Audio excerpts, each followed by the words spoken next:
Hello student, in this video lecture we will study and discuss on a topic that is electricity. एक class 10th level का topic electricity, तो class 10th के base पर हम लोग जो है डिस्कस करेंगे। तो इसमें जो भी पॉइंट्स हैं सभी पॉइंट्स को हम लोग जो है बेसिक से स्टार्ट करेंगे। आगे का जो भी पॉइंट्स होगा वो अपने पहले वाले पॉइंट्स पर क्या करेगा, डिपेंड्स करेगा। तो ये देखना है आपने। तो फर्स्ट पॉइंट हम लोग कहाँ से स्टार्ट करते हैं इसमें, इलेक्ट्रिक।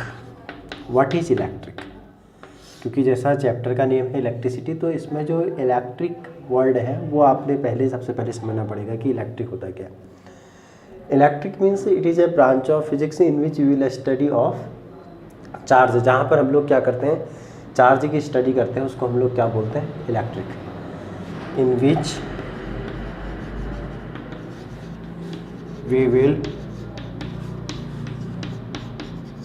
स्टडी ऑफ चार्ज, जिसमें चार्ज का स्टडी किया जाता है उसको इलेक्ट्रिक बोला जाता है। चार्ज अगर रेस्ट में है तो उसको हम लोग इलेक्ट्रोस्टैटिक बोलते हैं। सपोज चार्ज किसी मेटल्स या फिर कंडक्टर्स से अगर फ्लो होता है तो उसको हम लोग बोलते हैं इलेक्ट्रिक करंट या फिर इलेक्ट्रिसिटी। तो उसको हम लोग बाद में देखेंगे, पहले हम लोग इसी में फोकस करते हैं जो इसमें आगे पॉइंट आ जा रहा है इलेक्ट्रिसिटी में, कि इलेक्ट्रिक में, कि जिसमें चार्ज का स्टडी किया जाता है उसको इलेक्ट्रिक बोला जाता है। लेकिन इसमें एक पॉइंट आ जाता है कि चार्ज क्या होता है वो समझना है। चार्ज समझ में आ जाएगा तो फिर आगे के पॉइंट्स अपने आप ही समझ में आ जाएंगे। तो नेक्स्ट पॉइंट क्या है, charge. What is charge? Charge means है इलेक्ट्रॉन एंड प्रोटॉन की एक ऐसी प्रॉपर्टी जो दोनों के बीच में क्या करता है, फोर्स ऑफ इंट्रैक्शन शो करता है।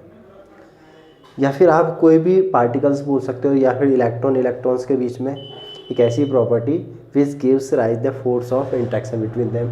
या फिर प्रोटॉन और प्रोटॉन के बीच की एक ऐसी प्रॉपर्टी जो दोनों के बीच में क्या करता है, एक इलेक्ट्रिक फील्ड शो करता है या इलेक्ट्रिक फोर्स शो करता है, उसको हम लोग क्या बोलते हैं, charge. It is the property of electron and proton which gives rise the force of interaction between them।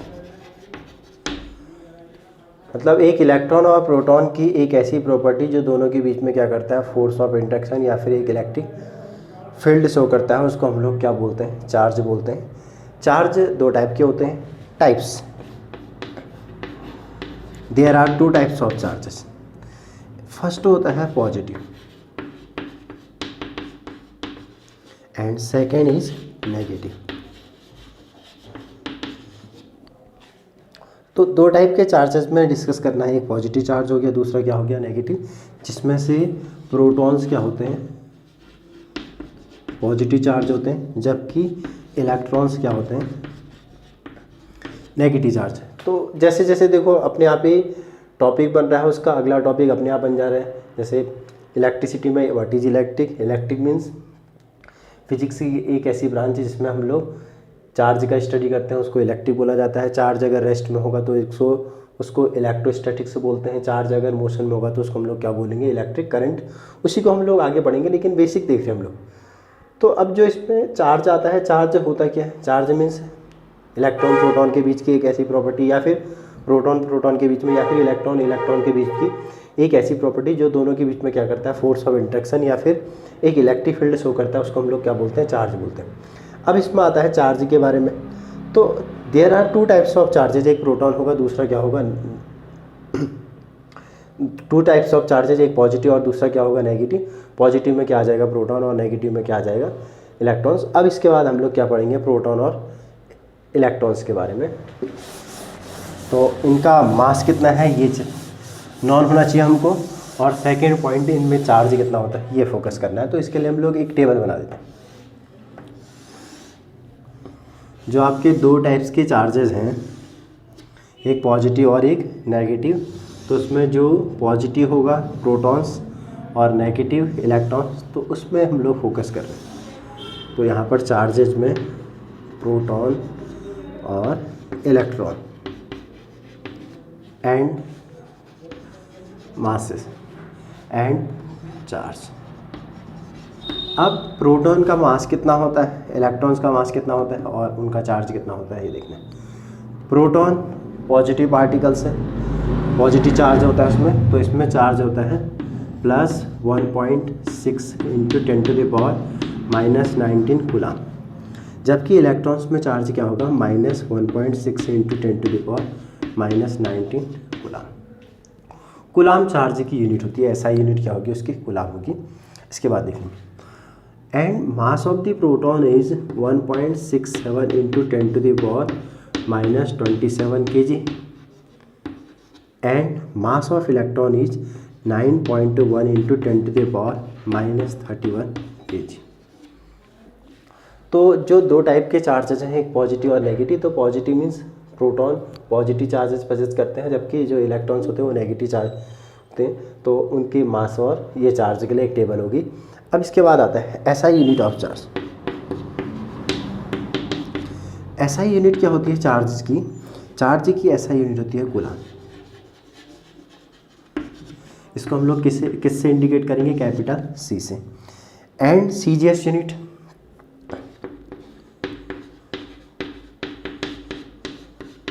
इसकी CGS यूनिट होती है स्टेट कूलाम, स्टेट कूलाम। और 1 coulomb equals to 3 × 10⁹ ESU। ESU means electrostatic unit of charges. एक coulomb में कितना ESU होता है, 3 × 10⁹ ESU। Next point is properties of charges. जब हम लोग चार्जेस पढ़ रहे हैं तो उसका प्रॉपर्टी भी देख लेते हैं। ये बेसिक है, मेन टॉपिक में हम लोग अपने आप ही आ जाएंगे। तो पहले फंडामेंटल्स क्लियर करते हैं। तो नेक्स्ट प्रॉपर्टीज ऑफ चार्ज है।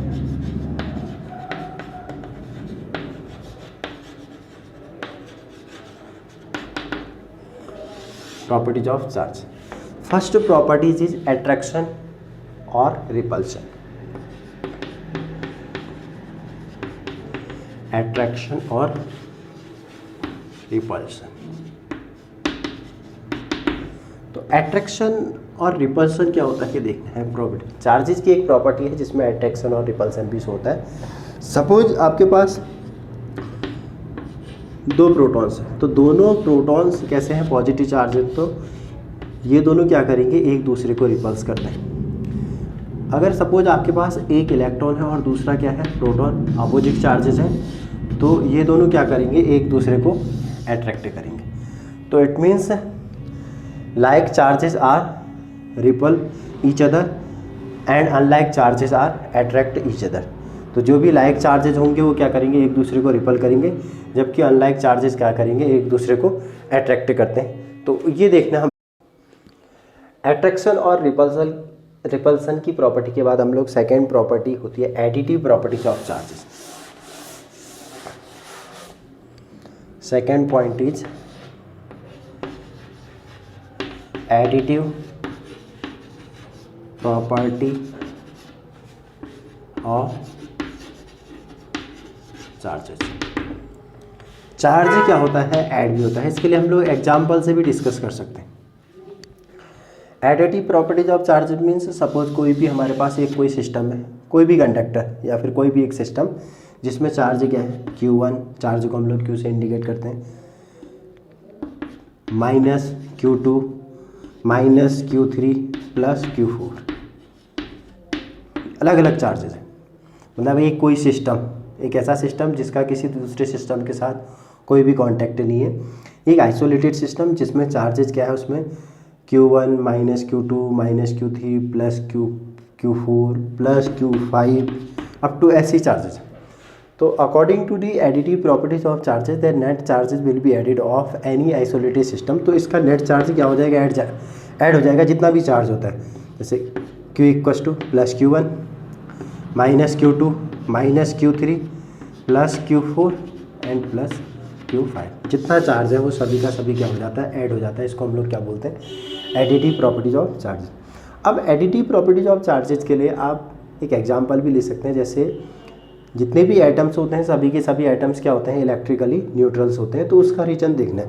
फॉर एग्जांपल मेरे पास एक हाइड्रोजन का एटम, और हाइड्रोजन का एटम में उसका एटॉमिक नंबर कितना होता है 1, और एटॉमिक नंबर बनता है नंबर ऑफ प्रोटॉन्स के बेस पर। तो नंबर ऑफ प्रोटॉन्स कितने होते हैं इसमें, 1, एक प्रोटॉन होगा, और जितने प्रोटॉन्स होते हैं उतने ही क्या होते हैं इसमें, इलेक्ट्रॉन्स होते हैं। तो नंबर ऑफ इलेक्ट्रॉन्स कितना हो गया, 1 हो गया। अब उस हाइड्रोजन एटम्स का नेट चार्ज कितना आ जाएगा ये देखना है। तो charge on 1 protons plus charge on 1 electrons, एक प्रोटॉन का चार्ज प्लस एक इलेक्ट्रॉन का चार्ज, क्योंकि जितना इसमें प्रोटॉन्स होते हैं उतने ही इलेक्ट्रॉन्स होते हैं। तो इस कंडीशन में एक प्रोटॉन का चार्ज प्लस एक इलेक्ट्रॉन का चार्ज, और एक प्रोटॉन का चार्ज होता है 1.6 into 10⁻⁻19 plus charge on 1 electron minus 1.6 into 10⁻⁻19। तो इसको ऐड कर देता हूँ, 1.6 इंटू 10⁻⁻19, और ये भी माइनस हो जाएगा, plus minus minus 1.6 into 10⁻⁻19।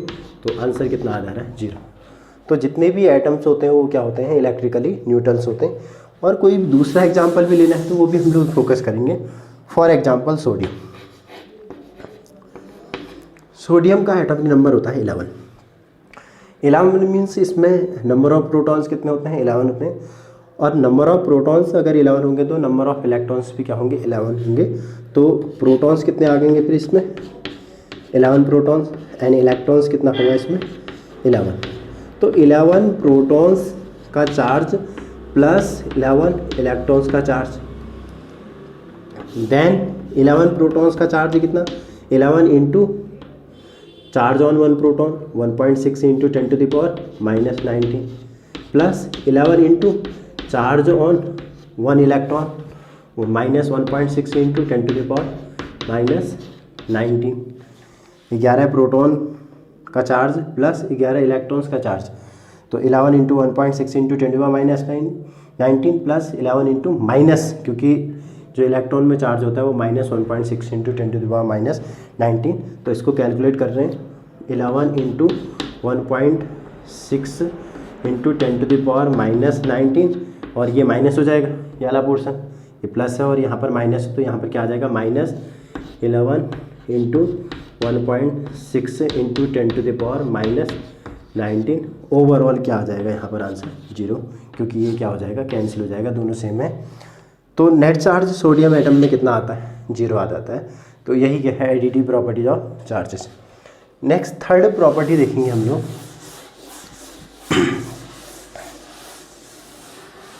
Third properties conservative property of charges.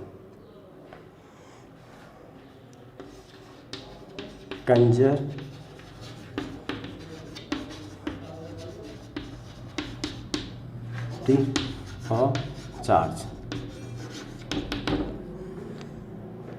Third property क्या है, conservative property of charge. Charge क्या होते हैं, कंजर्वेटिव, कंजर्व रहता है, मतलब चार्ज को हम लोग ना ही क्रिएट कर सकते हैं और ना ही क्या कर सकते हैं, डिस्ट्रॉय कर सकते हैं। बट क्या होगा, ये एक सिस्टम से दूसरे सिस्टम में ट्रांसफ़र होगा, लेकिन दोनों सिस्टम का जो नेट चार्ज होगा वो क्या होगा, रिमेन्स कांस्टेंट होगा। For example conservative properties of charges में आपके पास सपोज एक रॉड, कोई एक रॉड है, और आपके पास यहाँ पर क्या है, एक सिल्क फर। तो आप रॉड को क्या करोगे, इस फर में जैसे ही रफ करोगे तो रफ करने पर क्या होंगे, इस रॉड से इलेक्ट्रॉन्स किस में ट्रांसफ़र होंगे, इसमें फर में ट्रांसफ़र होंगे, और फर में जैसे इलेक्ट्रॉन्स ट्रांसफ़र होंगे तो इस रॉड से इलेक्ट्रॉन किस में चले जाएंगे, इसमें चले जाएंगे, और जितने इलेक्ट्रॉन्स इस रॉड से इसमें चले जाएंगे तो एक इलेक्ट्रॉन जाएगा, तो जो इलेक्ट्रॉन्स की जगह खाली हो जाएगी वहाँ पर क्या हो जाएगा, एक पॉजिटिव चार्ज आएगा, तो जितने इलेक्ट्रॉन ट्रांसफ़र होंगे उसमें पॉजिटिव चार्ज, तो इसमें क्या आ जाएगा, पॉजिटिव चार्ज आ जाएगा और इसमें क्या आ जाएगा, नेगेटिव चार्ज आ जाएगा। तो टोटल चार्ज हमेशा क्या रहेगा, इसमें कांस्टेंट रहेगा। इसी को क्या बोलते हैं हम लोग, conservative properties of charges. Fourth, quantization of charges.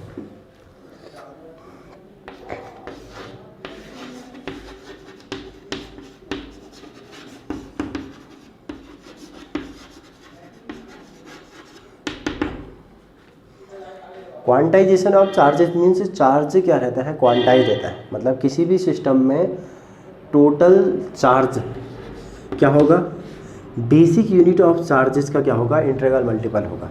Means suppose कोई आपके पास सिस्टम है, तो इस सिस्टम में जो भी नेट चार्ज होगा वो basic unit of charges means, basic unit of charges means एक इलेक्ट्रॉन का चार्ज या फिर एक प्रोटॉन के चार्ज का मल्टीपल इंटीग्रल होगा।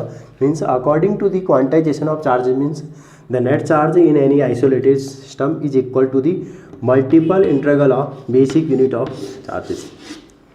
Multiple integral of basic unit of charges means उस सिस्टम में जितना भी चार्ज होगा वो क्या होगा, किसी उस बेसिक यूनिट ऑफ चार्जेस का मल्टीपल इंटीग्रल होगा।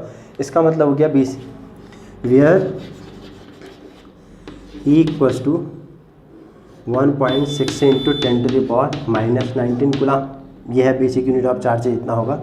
And n belongs to integer, n equals to 1 होगा, 2 होगा, 3 होगा, 4 होगा, 5 अप टू ऐसा एक होल नंबर के फॉर्म में होगा। इसी को हम लोग क्या बोलते हैं, क्वांटाइजेशन ऑफ चार्जेस।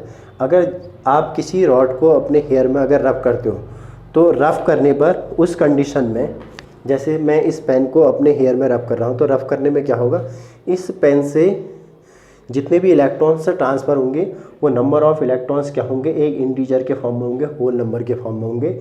ऐसा पॉसिबल नहीं है कि जैसे मैं इसको रफ़ कर रहा हूँ तो रफ़ करने पर इसमें जैसे इसको इसमें रफ़ करेंगे तो इसमें से इलेक्ट्रॉन्स क्या होंगे, हेयर में ट्रांसफ़र होंगे, और इलेक्ट्रॉन्स हेयर में ट्रांसफ़र होंगे तो इसमें इलेक्ट्रॉन्स की डिफिशियंसी आ जाएगी, और जितने इलेक्ट्रॉन्स की डिफिशियंसी होगी उसकी जगह क्या आ जाएगा, पॉजिटिव चार्ज आ जाएगा। ये पॉजिटिवली चार्ज हो जाएगा और हेयर क्या हो जाएंगे, negative charge.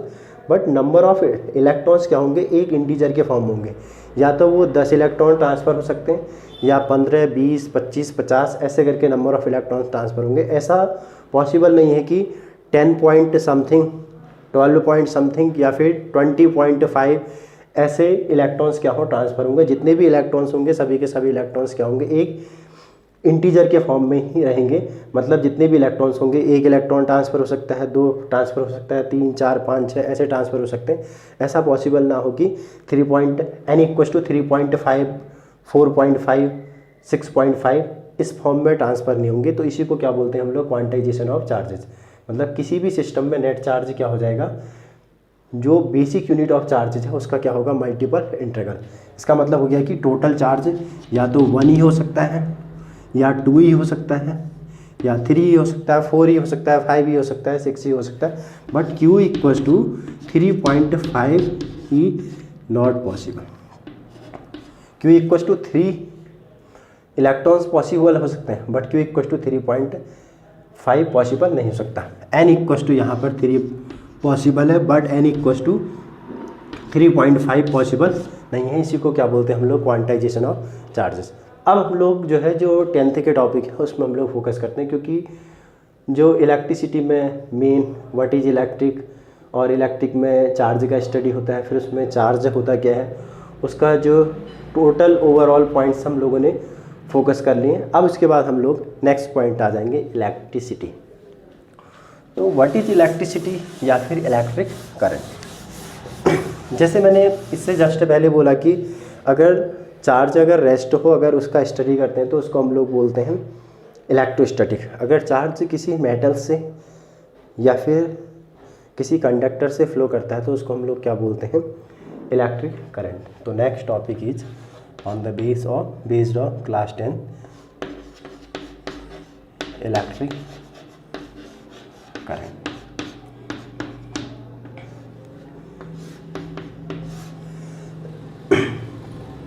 Electric current means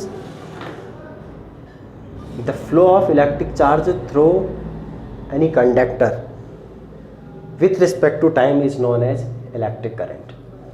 अगर टाइम के रिस्पेक्ट में किसी कंडक्टर से अगर चार्ज फ्लो होता है तो उसको हम लोग क्या बोलते हैं, इलेक्ट्रिक करंट बोलते हैं या फिर इलेक्ट्रिसिटी बोला जाता है। जैसे किसी भी कंडक्टर से अगर चार्ज फ्लो होगा तो उसको हम लोग क्या बोलेंगे, इलेक्ट्रिक करंट। सपोज आपके पास ये कोई कंडक्टर, कोई वायर, और वायर बनता भी किससे है, मतलब वायर क्या है, मैटर, ठीक है। वायर मीन्स क्या हो गया, मैटर। और मैटर किससे बनते हैं, मॉलिक्यूल्स। और मॉलिक्यूल्स किससे बनते हैं, एटम्स। और एटम्स किससे बनते हैं, इलेक्ट्रॉन्स से, प्रोटॉन्स एंड न्यूट्रॉन्स। तो जो वायर कंसिस्ट हुआ है वो किससे बना हुआ है, मॉलिक्यूल से। मॉलिक्यूल्स किससे बने हैं, एटम से। और एटम किससे बने, इलेक्ट्रॉन, प्रोटॉन और न्यूट्रॉन्स। तो इस वायर में क्या होंगे, इलेक्ट्रॉन्स, प्रोटॉन और न्यूट्रॉन्स होंगे। दो टाइप के इलेक्ट्रॉन्स होते हैं, कुछ तो बॉन्डेड इलेक्ट्रॉन्स होते हैं, कुछ क्या होते हैं, फ्री इलेक्ट्रॉन्स होते हैं। कुछ इलेक्ट्रॉन्स अपने अड़ोस पड़ोस के एटम के साथ बॉन्ड बना लेते हैं तो वो बॉन्डेड इलेक्ट्रॉन्स होते हैं। और कुछ इलेक्ट्रॉन्स बॉन्ड नहीं बना पाते हैं तो उनको हम लोग क्या बोलते हैं, फ्री इलेक्ट्रॉन्स। तो ये फ्री इलेक्ट्रॉन्स, ये फ्री इलेक्ट्रॉन, इस वायर में ये जो कुछ इलेक्ट्रॉन्स जो बॉन्ड नहीं बना पाते हैं इनको हम लोग क्या बोलते हैं, फ्री इलेक्ट्रॉन्स। अब ये फ्री इलेक्ट्रॉन्स इस वायर से अगर फ्लो करेंगे टाइम के रिस्पेक्ट में तो इसी को हम लोग क्या बोलते हैं, इलेक्ट्रिक करंट। जैसे ये इलेक्ट्रॉन्स फ्लो करने लगते हैं। अब ये इलेक्ट्रॉन्स फ्लो कैसे करेंगे, जैसे आप क्या करोगे, इस वायर्स को किससे कनेक्ट करोगे, किसी बैटरी से कनेक्ट करोगे। तो बैटरी से कनेक्ट करने पर, क्योंकि इलेक्ट्रॉन्स में तो नेगेटिव चार्ज होता है और बैटरी में एक पॉजिटिव टर्मिनल है, दूसरा टर्मिनल क्या है, नेगेटिव टर्मिनल। तो इलेक्ट्रॉन से नेगेटिव की ओर तो नहीं आएंगे, तो सभी के सभी इलेक्ट्रॉन्स कहाँ की ओर जाएंगे, टुवर्ड दी पॉजिटिव। तो ये सभी के सभी इलेक्ट्रॉन्स कहाँ से, बैटरी के नेगेटिव टर्मिनल से कहाँ की ओर फ्लो होने लगते हैं, पॉजिटिव टर्मिनल की ओर। और electrons are drifted toward the lower, toward the positive potential, from negative potential to the positive. तो जितने भी इलेक्ट्रॉन्स हैं सभी के सभी इलेक्ट्रॉन्स बैटरी के नेगेटिव टर्मिनल से कहाँ की ओर फ्लो करने लगते हैं, पॉजिटिव टर्मिनल की ओर फ्लो करते हैं। इसी को क्या बोलते हैं हम लोग, इलेक्ट्रिक करंट। तो मेन डेफिनेशन क्या होगी, the flow of charge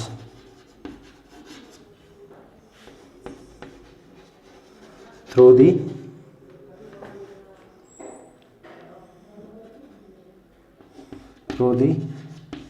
conductor. Conductor means ये मेटल जो वायर बना है इसी को हम लोग कंडक्टर बोलते हैं। The flow of charge through the conductor is known as electric current. मतलब किसी कंडक्टर से चार्ज फ्लो होने को हम लोग क्या बोलते हैं, इलेक्ट्रिक करंट। या फिर हम लोग इसको एक सेकेंड डेफिनेशन दे सकते हैं, rate of flow of electric charge. The rate of flow of electric charge through the conductor. तो the rate of flow of electric charge is known as electric current. मतलब किसी भी कंडक्टर से time के respect में charge flow होने को हम लोग क्या बोलते हैं, इलेक्ट्रिक करंट। तो रेट वर्ड अगर कहीं पर आता है तो उसको हम लोग जो है, rate means with respect to time. तो अब इसमें फॉर्मूला कैसे बनेगा, फॉर्मूले में फोकस कर, with respect to time.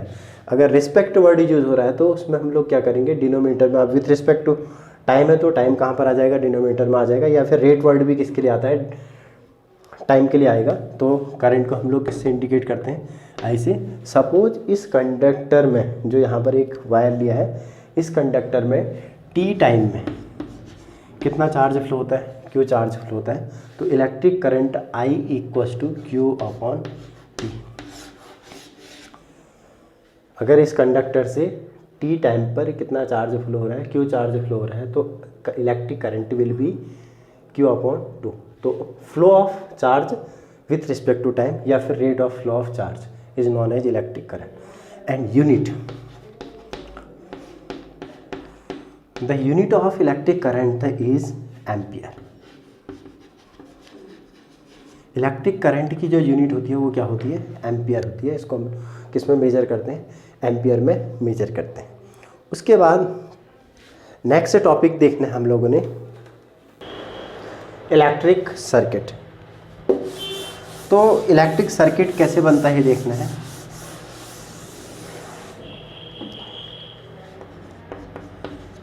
Electric circuit, आगे हम लोग डोमेस्टिक सर्किट भी पढ़ेंगे, पहले अभी हम लोग इलेक्ट्रिक सर्किट पर डिस्कस करते हैं। इलेक्ट्रिक सर्किट के लिए सपोज आप किसी बल्ब को ग्लो करना चाहते हो through with the help of electricity. तो कैसे ग्लो होगा, आपके पास एक बल्ब है, ये बल्ब का इंडिकेटर हो गया, तो आप इसमें क्या यूज़ करोगे, एक बैटरी। तो ये आपने क्या यूज़ कर दिया, बैटरी यूज़ कर दिया। लेकिन अगर आप इसको कनेक्ट कर देते हो, किसको, किसी बल्ब को किसके साथ, बैटरी के साथ कनेक्ट कर देते हो, तो ये बल्ब क्या होने लगेगा, ग्लो होने लगेगा। लेकिन बल्ब क्या जाएगा, क्या होगा, परमानेंटली ग्लो होगा, तो परमानेंटली ऑन हो जाएगा। तो इसके लिए हम लोग क्या करेंगे, इसमें एक स्विच लगा देते हैं। तो यहाँ पर हम लोग किसका यूज़ करेंगे, एक स्विच या फिर की को ऐसे इंडिकेट किया जाएगा। तो हम लोग यहाँ पर क्या यूज़ कर सकते हैं, की को यूज़ कर सकते हैं। की को यूज़ करने पर क्या होगा, इसको हम लोग अकॉर्डिंग टू नीड ऑन और ऑफ कर सकते हैं। अब इसमें हम लोग अगर करंट को मेजर करना है तो एक डिवाइस है अमीटर, तो हम लोग अमीटर भी यूज़ करेंगे। तो अमीटर क्या करेगा कि इस सर्किट में कितनी करंट फ्लो होती है वो मेजर करेगा। अमीटर हमेशा सीरीज में कनेक्ट होगा, सीरीज मीन्स एक ही लाइन में कनेक्ट होगा। तो यहाँ पर हम लोग क्या कनेक्ट कर देंगे, ammeter. Ammeter means a device which measure the electric current which is flowing through the circuit. और किसी सर्किट में करंट भी तभी फ्लो होगा जब सर्किट क्या होगा, क्लोज होगा। अगर बाय द वे यहाँ से सर्किट अगर टूट जाता है तो बल्ब का ग्लो होना क्या हो जाएगा, बंद हो जाएगा। तो ऐसे हम लोग इलेक्ट्रिक सर्किट और भी कोई भी इलेक्ट्रिक सर्किट बना सकते हैं। लेकिन उस इलेक्ट्रिक सर्किट में मेन पॉइंट्स बैटरी यूज होगी, एक स्विच यूज होगा, और जो अप्लाइंसेस आपने यूज करने हैं वो अप्लाइंसेस यूज करेंगे। वो हम लोग आगे के टॉपिक डोमेस्टिक सर्किट में उसका हम लोग डिस्कस करेंगे। इसके बाद हम लोग एक न्यूमेरिकल्स करते हैं इलेक्ट्रिक करंट से रिलेटेड। तो क्वेश्चन क्या है हमारे पास, calculate the number of electron constituting 1 coulomb of charges. इसका मतलब हो गया कि 1 कूलम चार्ज में कितने इलेक्ट्रॉन्स होते हैं। आपको नंबर ऑफ इलेक्ट्रॉन्स कैलकुलेट करने हैं किसमें, 1 कूलम चार्जेस में। तो क्वेश्चन है प्रॉपर्टीज ऑफ चार्जेस में, क्वांटाइज ऑफ चार्जेस में। तो 1 कूलम ऑफ चार्ज में नंबर ऑफ इलेक्ट्रॉन्स कैलकुलेट करना है। तो टोटल चार्ज कितना है, 1 कूलम। तो 1 कूलम में आपको नंबर ऑफ इलेक्ट्रॉन्स कैलकुलेट करना है। तो क्यू इक्वल टू कितना हो जाएगा, सपोज कि Q equal to any, quantisation of charges से। तो अब 1 कूलम ऑफ चार्जेस में सपोज कितने इलेक्ट्रॉन्स होते हैं, एन इलेक्ट्रॉन्स होते हैं। तो क्यू इक्वल टू कितना आ जाएगा, 1 equal to N E, means 1 coulomb of charges में कितने इलेक्ट्रॉन्स हो गए, सपोज एन इलेक्ट्रॉन्स। तो क्यू की जगह 1 आ गया, एन ई, और ई होता है बेसिक यूनिट ऑफ चार्जेस, और इसकी वैल्यू कितनी होती है, 1 इक्वल टू एन, ई की value 1.6 into 10 to the power -19। तो देन एन इक्वल टू कितना आ जाएगा, 1/1.6 इंटू 10 टू द पावर -19। तो अब इसके बाद क्या करेंगे हम लोग, 1 को किससे डिवाइड कर देंगे, 1.6 इंटू 10 टू द पावर -19। तो 1.6 को -1.19 से डिवाइड करेंगे तो कितने टाइम्स से आएगा यहाँ पर।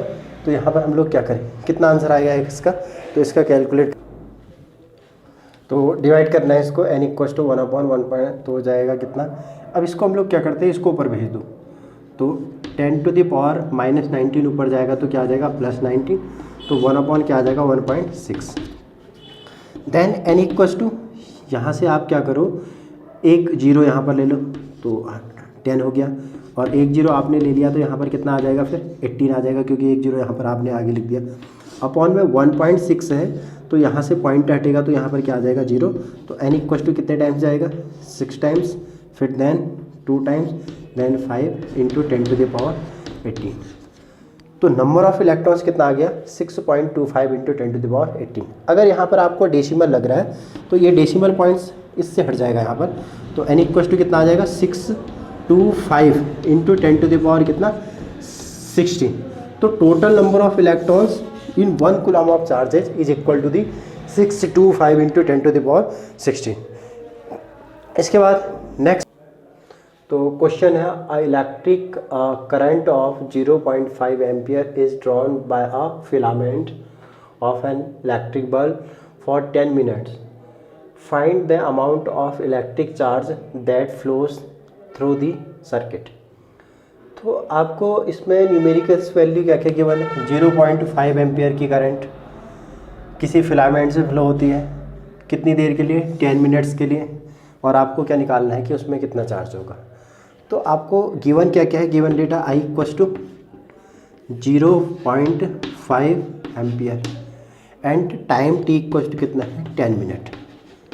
तो इस मिनट को किस में कन्वर्ट कर देंगे हम लोग, सेकेंड में कन्वर्ट करेंगे। तो 10 × 60 सेकेंड, तो कितना सेकेंड हो गया ये, 600 सेकेंड। तो सॉल्व कैसे होगा, I equals to Q/T, then implies that Q equals to IT, then Q equals to I की जगह कितना आ जाएगा, 0.5 इंटू कितना, 600, और तो ये इंटू करके कितना आ जाएगा, 300 coulomb.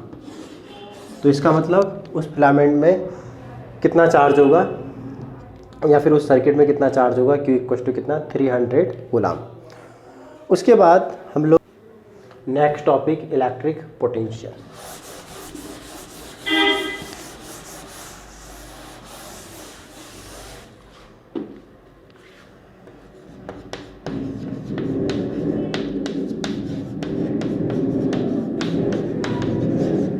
Potential means one type of work done ही होता है, बट इलेक्ट्रिक मीन्स चार्ज से रिलेटेड। तो इलेक्ट्रिक पोटेंशियल क्या बोलेंगे हम लोग कि the amount of work done in carrying a unit positive charge from infinity to at a point in the electric field is known as electric potential. मतलब किसी charge को इन्फिनिटी से इलेक्ट्रिक फील्ड में लाने में हम लोग जो वर्क डन होता है, उसी वर्क डन को क्या बोलते हैं हम लोग, electric potential. Potential work done ही होगा, इलेक्ट्रिक पोटेंशियल है तो चार्ज में जो वर्क डन होगा उसको हम लोग क्या बोलेंगे, इलेक्ट्रिक पोटेंशियल। तो आपको पहले इलेक्ट्रिक बनाना है, तो किससे बनाएंगे हम लोग, चार्ज से। तो यहाँ पर आप कोई भी चार्ज रख दो, तो इस चार्ज के आसपास का जो फील्ड होगा वो क्या होगा, इलेक्ट्रिक फील्ड। उसके बाद इसके आसपास का पूरा ओवरऑल फील्ड कैसा हो गया, फिर ये पूरा फील्ड कैसा हो जाएगा, इलेक्ट्रिक फील्ड, पूरा इलेक्ट्रिक फील्ड हो गया। अब आप क्या करोगे, यहाँ पर हम लोग इन्फिनिटी कंसिडर कर लेते हैं, और यहाँ से क्या करेंगे हम लोग, किसी चार्ज को, कोई भी चार्ज हो सकता है, टेस्ट चार्ज या फिर यूनिट चार्ज, इस चार्ज को आप क्या करेंगे, इन्फिनिटी से कहाँ पर लेके आएंगे, इस इलेक्ट्रिक फील्ड में किसी भी पॉइंट पर लेके आते हैं, सब कुछ इस पॉइंट पर लेके आते हैं। तो कोई भी पॉइंट है इलेक्ट्रिक फील्ड में, पॉइंट P, इस पॉइंट पर लाने में जो वर्क डन होगा, work done per unit charge is known as electric potential. तो means it is the amount of work done in carrying a unit charge from infinity to any point in the electric field is known as electric potential, and या फिर the ratio of amount of work done and charge is known as electric potential। तो electric potential क्या होगा, work done और unit work done और charge का ratio को भी हम लोग क्या बोल सकते हैं, पोटेंशियल बोल सकते हैं। या फिर सिंपल सा डेफिनेशन क्या है, किसी भी चार्ज को या टेस्ट चार्ज को या यूनिट चार्ज को इन्फिनिटी से इलेक्ट्रिक फील्ड में किसी भी पॉइंट पर लाने में जो वर्क डन होगा, तो उसी को क्या बोलते हैं हम लोग, इलेक्ट्रिक पोटेंशियल। तो V से डिनोट होता है इलेक्ट्रिक पोटेंशियल। तो V इक्वल्स टू क्या आ जाएगा, W/Q0। Q0 मीन्स एक टेस्ट चार्ज। यूनिट क्या होगी, the SI unit of electric potential is volt. इसकी यूनिट क्या होती है, वोल्ट। या फिर फॉर्मूले से बनाएंगे तो वर्क की यूनिट जूल, और चार्ज की यूनिट क्या हो जाएगी, कूलाम। तो इसकी यूनिट क्या हो जाएगी, वोल्ट और जूल पर coulomb. Next, electric potential difference.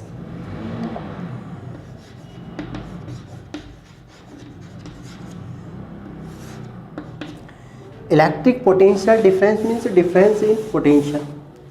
तो पोटेंशियल के डिफरेंस को ही क्या बोलते हैं हम लोग, इलेक्ट्रिक पोटेंशियल डिफरेंस। अब इसमें हम लोग पोटेंशियल डिफरेंस करना है, तो एक और पॉइंट ले लो इलेक्ट्रिक फील्ड में। तो यहाँ पर पोटेंशियल कितना हो जाएगा, Vp, और यहाँ पर पोटेंशियल कितना हो जाएगा, Vq। तो किसी चार्ज को, कोई भी टेस्ट चार्ज को इन्फिनिटी से इलेक्ट्रिक फील्ड में एक पॉइंट से दूसरे पॉइंट तक लाने में जो वर्क डन होगा, उसी को हम लोग क्या बोलते हैं, पोटेंशियल डिफरेंस। तो पोटेंशियल डिफरेंस कितना आ जाएगा फिर यहाँ पर, पोटेंशियल डिफरेंस यहाँ पर आपने कहाँ से कहाँ तक लाना है, इन्फिनिटी टू एक पॉइंट से दूसरे पॉइंट तक लाने में। तो पोटेंशियल डिफरेंस हो गया यहाँ पर V Q minus V P. तो पोटेंशियल डिफरेंस कितना आ जाएगा, V Q minus V P equals to W upon Q. तो ये क्या आ गया, पोटेंशियल डिफरेंस। तो difference in potential is known as potential difference. Unit क्या होगी सी, तो पोटेंशियल की, इलेक्ट्रिक पोटेंशियल की यूनिट वोल्ट, तो पोटेंशियल डिफरेंस की भी यूनिट क्या हो जाएगी, वोल्ट रहेगी। तो ऐसा unit of electric potential is volt, और इस फॉर्मूले के बेस पर जूल पर कूलम। तो सिंपल से टॉपिक है, तो इसमें हम लोग इजी वे में ही डिस्कस कर रहे हैं। इसके बाद हम लोग क्या करेंगे, एक न्यूमेरिकल्स देख लेते हैं इलेक्ट्रिक पोटेंशियल से रिलेटेड। क्वेश्चन क्या है यहाँ पर, how much work is done in moving a charge of 2 coulomb across 2 points having a potential difference 12 volt. तो आपको क्या करना है, कितना वर्क डन किया जा रहा है, किसको, 2 कूलम चार्ज को, ठीक है। तो कहाँ से कहाँ तक, वो तो potential difference, having a potential difference कितना हो गया, 12 वोल्ट। तो आपको 2 कूलम चार्ज को एक पॉइंट से दूसरे पॉइंट तक लाने में कितना वर्क डन करना पड़ता है। तो उन दोनों पॉइंट्स का पोटेंशियल डिफरेंस आपको गिवन है, जैसे यहाँ पर वी क्यू और यहाँ पर वी पी, जो इससे पहले वाले टॉपिक में आपने पोटेंशियल डिफरेंस में देखा। तो इन दोनों पॉइंट्स का पोटेंशियल डिफरेंस कितना है, 12 वोल्ट। तो कितने चार्ज को लेके आना है आपने, Q equal to 2 coulomb charge को, 2 कूलम चार्ज को आपको एक पॉइंट से दूसरे पॉइंट तक लाने में कितना वर्क डन करना पड़ेगा। तो पोटेंशियल डिफरेंस आपके पास कितना है, V Q minus V P equals to W upon Q. तो V Q minus V P equals to is given 12 volt and W to be calculate and Q is 2 coulomb, then W equals to 12 into 2, then W equals to कितना आ जाएगा, 24 joule. तो कितना आपको work done करना पड़ेगा, 24 joule work done करना पड़ेगा, किसमें, जब 2 कूलम वाले चार्ज को आप कहाँ से कहाँ तक लेके आओगे, एक पॉइंट से दूसरे पॉइंट तक लाना पड़ेगा। नेक्स्ट इसी में है 1 वोल्ट। 1 वोल्ट को आपने डिफाइन करना है, तो या फिर यूनिट वोल्ट को डिफाइन करना हो, तो यूनिट वोल्ट 1 वोल्ट कैसे डिफाइन होता है ये देखना है। तो वोल्ट इलेक्ट्रिक पोटेंशियल का फॉर्मूला V इक्वल टू कितना, डब्ल्यू अपॉन क्यू। तो आपने यूनिट वोल्ट या फिर 1 वोल्ट आंसर लेके आना है। तो 1 वोल्ट आंसर क्या होगा, if Q equal to 1 coulomb and W equal to 1 joule, तो देन V इक्वल टू कितना आ जाएगा, 1 अपॉन 1 इक्वल टू 1 वोल्ट। तो V इक्वल टू कितना आ गया आपके पास, 1 वोल्ट। तो यूनिट वोल्ट इजी वे में हम लोग कैसे डिफाइन करेंगे, अगर आपको 1 कूलम चार्ज में कितना वर्क डन करना पड़े, 1 जूल वर्क डन करना पड़े, तो पोटेंशियल या फिर पोटेंशियल डिफरेंस कितना होगा, 1 वोल्ट होगा। तो इसी को हम लोग क्या बोलते हैं, 1 वोल्ट। या फिर आपने सेकेंड 1 एम्पियर डिफाइन करना है या यूनिट एम्पियर डिफाइन करना है। तो यूनिट एम्पियर कैसे डिफाइन करेंगे, same as it is formula I equal to Q upon T. तो यूनिट एम्पियर कैसे डिफाइन करते हैं हम लोग, तो if Q equal to 1 coulomb, T equal to 1 second, then I equal to 1 upon 1 equal to 1 ampere, then I equal to कितना आ जाएगा, 1 एम्पियर। तो इसका मतलब हो गया, अगर आपको 1 कूलम चार्ज को फ्लो करने में किसी कंडक्टर से कितना टाइम लेता है, 1 सेकेंड लेता है, तो करंट कितनी होगी उस सर्किट में, 1 एम्पियर होगी। तो ऐसे हम लोग क्या डिफाइन करते हैं, यूनिट एम्पियर या फिर 1 एम्पियर डिफाइन करते हैं। उसके बाद फिर हम लोग नेक्स्ट वीडियो में सर्किट डायग्राम, ओम्स लॉ पर डिस्कस करेंगे। Thank you.